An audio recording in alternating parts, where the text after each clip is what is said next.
Almighty Lord, do not abandon Mom. I beg you, make it so that we have money for her treatment. Let her regain her good eyesight. Let her enjoy the flowers she loves so much and be able to work and sometimes even draw. Do not plunge her into darkness. Help us. I know you can do anything in this world. Rita crossed herself and kissed the small icon standing on her bedside table. The girl climbed into bed and almost immediately fell asleep. She had an incredible dream. She stood in white clothing, barefoot on a hill somewhere, singing.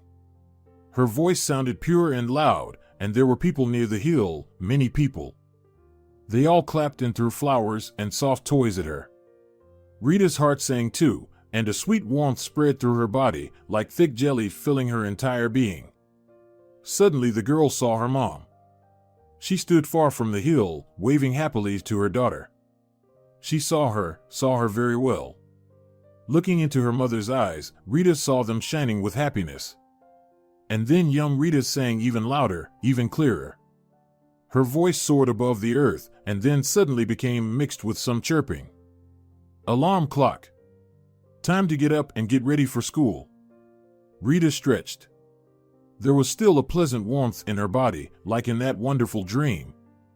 I will sing in the square and earn money for Mom's treatment, Rita firmly decided, getting out from under the covers. At school, Rita couldn't concentrate. She was not thinking about lessons at all, but about how she would go to the square by the shopping center today and sing the most touching songs so that passers-by would shed tears. Then they would quickly fill her metal box from under the cookies, in which she had been keeping various girly things since childhood. Rita Torres. What are you thinking about today? Senora Diaz, the Spanish teacher, asked sternly. I'm sorry, the girl said, rising from her seat and lowering her eyes. My head has been hurting since this morning. Maybe you should see a doctor? No, everything's fine. Rita slumped back into her chair and took a pen in her hand, ready to write down what the teacher dictated.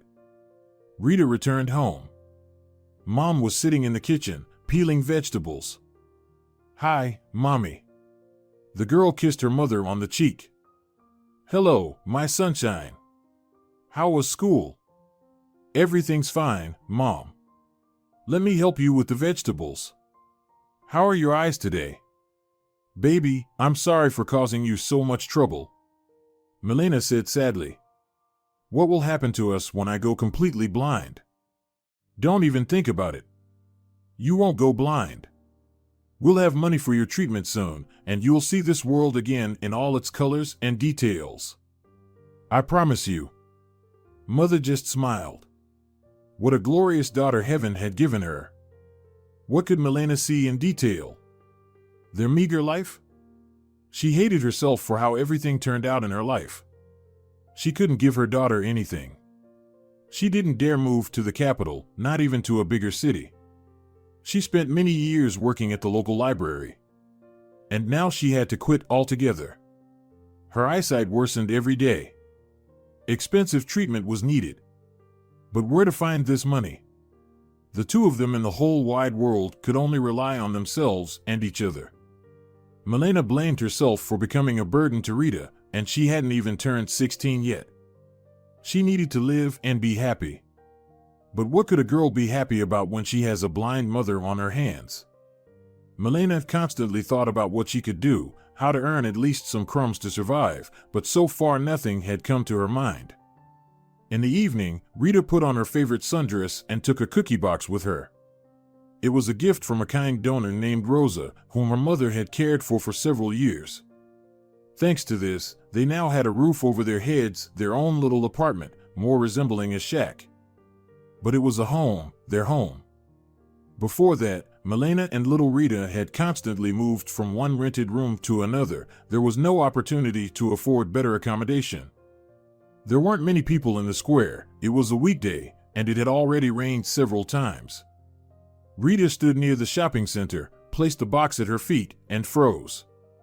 It was scary to sing like this, in plain view of everyone. But her mom urgently needed treatment.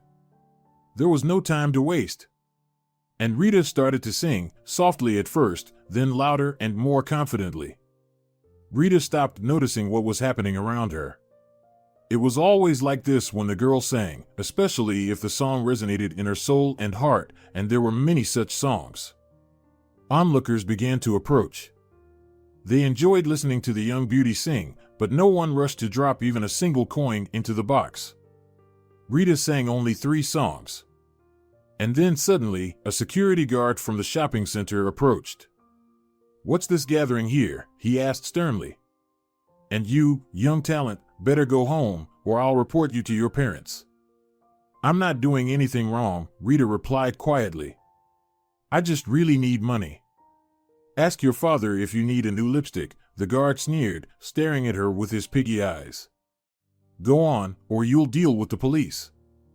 The crowd dispersed. Rita picked up her empty box and trudged home. But something stopped her. The girl turned towards the river. There was a platform right on the shore where young people usually gathered. It was almost empty that evening. Rita settled under a spreading tree and started singing again. Couples began to pay attention to the young singer. Someone even threw some change into the box. Girls hurried to lead their boyfriends away from this beauty with the lovely voice. Since early childhood, Rita adored singing. At first, it was children's songs from cartoons, then adult ones she heard on the radio or TV. "You have the voice of an angel," Milena would say, willing to listen to her daughter for hours. "A great future awaits you." But the future was in no hurry to come, or rather, it was coming, but somehow not great and beautiful, but gray and mundane, sometimes even hungry. That evening, Rita earned barely €1. It was pitifully little. What did she hope for? This wasn't the capital, where there were many art enthusiasts. But at least here, no one dared to chase the girl away. Rita went home through the church. She threw a few coins into the donation box. The girl crossed herself, said a quick prayer, and headed home. She decided not to tell her mother anything for now. Since then, Rita started coming to the riverbank every day. Sometimes she managed to earn something, but it seemed like she would have to walk for at least 20 years to save up for her mom's treatment. On that day, Rita realized she needed to find a job. Any job that paid. Even if it was hard. She would manage.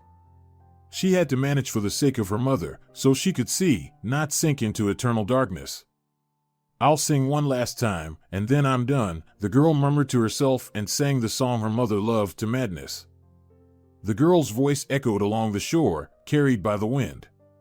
There was always good acoustics on the river. Only the last chorus remained. "I miss you. Like violets miss the rain. You were given to me by fate." So said the fortune teller. So said the fortune teller. As Rita bent down to pick up her box, she suddenly saw a man in an expensive business suit walking straight towards her. Was he going to chase her away? Well, she didn't care anymore. She wouldn't come back here anyway. Rita straightened up, ready to leave. "Wait," the stranger raised his hand. "You have the voice of an angel. It's the best I've heard. Your voice should be heard all over the world." "Thank you, sir," Rita smiled.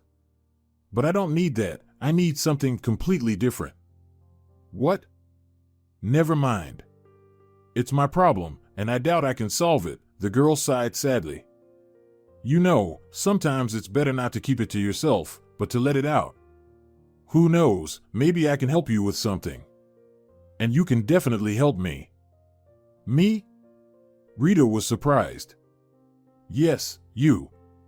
If you agree to sing in my bar. Though, you're still a young girl," he scratched his chin thoughtfully. "Are you willing to hire me?" Rita almost choked with joy. "Then I can save up for treatment." "What treatment? Are you sick?" "No, not me, my mother. She's losing her sight rapidly, and the treatment costs a lot of money. I told you, it's better not to keep it to yourself. Do you know, young talent, that my uncle is a great microsurgeon working in the capital?" "Well, that's great, of course, but it doesn't change anything. Where am I supposed to find the money for this treatment? Tell me, can you sing different songs?" Not just this wonderful lyrical one, but also, for example,